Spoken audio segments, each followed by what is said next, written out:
সাধারণ সম্পাদক এবং আচ্ছা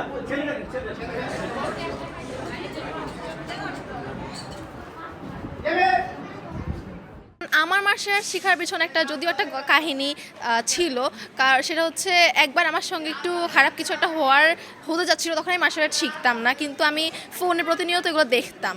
তো তখন থেকে আমি নিজেকে ওখানে আমি নিজেকে সেভ করতে পারছি। তখন আমি ভাবলাম যে এখন আমি পারলাম, কিন্তু সামনেও যে এর চেয়ে বেশি হলো তো আর আমি পারবো না, কারণ আমি এগুলো কিছু পারি না। তো তখন আমি ডিসাইড করলাম যে এখানে শেখা যায়। নিউজে প্রতিনিয়তই দেখা যাচ্ছে এক এক ধরনের ক্রাইম, স্পেশালি মেয়েরা কোনো জায়গায় সেফ না।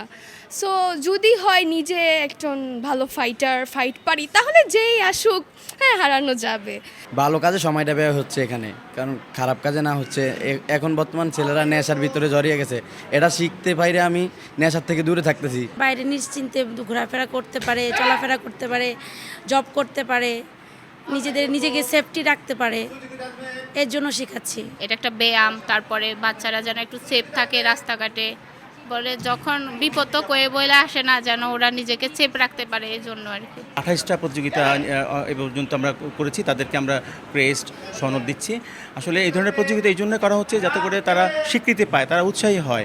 কারণ আমরা প্রতিযোগিতায় প্র্যাকটিস করাই, কিন্তু প্রতিযোগিতামূলক প্র্যাকটিস হলে তারা উৎসাহী আরও আমরা মনে করি হবে। তারা নিজের সুরক্ষার জন্য মার্শাল আর্ট প্রয়োজন, আর সাথে শারীরিক সুস্থতা, শারীরিক সক্ষমতার কথা যেটা বলছিলাম, যে সে বিষয়টা আমাদের শিক্ষার্থীরা মার্শাল আর্ট চর্চার মাধ্যমে অর্জন করতে পারে।